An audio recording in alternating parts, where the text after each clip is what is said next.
Berita tentang penghapusan piutang macet usaha mikro, kecil, dan menengah (UMKM) di bidang pertanian, perkebunan, peternakan, dan kelautan yang baru saja diumumkan oleh Presiden Prabowo Subianto telah menarik perhatian masyarakat. Bagaimana tidak, kebijakan ini dapat membantu para produsen pangan yang sangat penting bagi kehidupan bangsa dan negara. Pertanyaan yang mungkin muncul dari pembaca adalah, siapa saja yang dapat memanfaatkan kebijakan ini? Menurut Menteri Usaha Mikro, Kecil, dan Menengah (UMKM), Maman Abdurrahman, kebijakan ini hanya akan menyasar golongan masyarakat yang memenuhi syarat dan kualifikasi tertentu. Pertama, masyarakat yang terdampak bencana. Kedua, penghapusan utang akan diberikan kepada para pelaku-pelaku UMKM yang bergerak di sektor pertanian dan perikanan yang notabene memang sudah tidak memiliki kemampuan bayar, serta sudah jatuh tempo. Artinya, tidak semua pelaku UMKM dapat memanfaatkan kebijakan ini.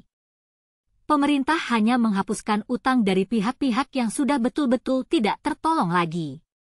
Maman Abdurrahman memperkirakan sekitar 1 juta pihak yang dihapuskan utangnya. Untuk besaran utang yang dihapuskan, ditetapkan maksimal 500 juta rupiah untuk usaha dan 300 juta rupiah untuk perorangan. Namun, bagaimana dengan dana yang diperlukan untuk menghapuskan utang-utang tersebut? Menurut Maman Abdurrahman, diperkirakan penghapusan utang ini mencapai 10 triliun rupiah. Namun, ia menekankan dana ini tidak melalui APBN, tetapi langsung dengan penghapusan buku piutang di perbankan. Pakar Ekonomi Universitas Muhammadiyah, UM, Surabaya, Arin Setiawati, mengatakan gagasan tersebut bisa dipandang sebagai langkah untuk membantu sektor produktif.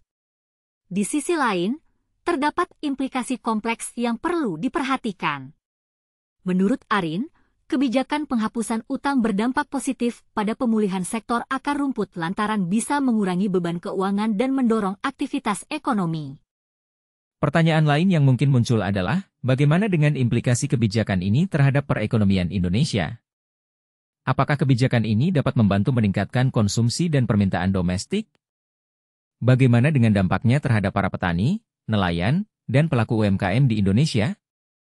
Dalam kegiatan ini, turut hadir sejumlah Menteri Kabinet Merah Putih, seperti Menteri Keuangan Sri Mulyani, Menteri Pertanian Andi Amran Sulaiman, Jaksa Agung ST Burhanuddin, Kapolri Jenderal Listio Sigit Prabowo, dan Panglima TNI Jenderal Agus Subianto.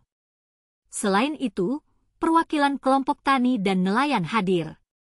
Dengan kebijakan ini, Presiden Prabowo Subianto berharap dapat membantu para produsen pangan yang sangat penting bagi kehidupan bangsa dan negara. Dengan demikian, pemerintah berdoa bahwa seluruh petani, nelayan, UMKM di seluruh Indonesia dapat bekerja dengan ketenangan, dengan semangat, dan dengan keyakinan bahwa rakyat Indonesia menghormati dan menghargai para produsen pangan yang sangat penting bagi kehidupan bangsa dan negara.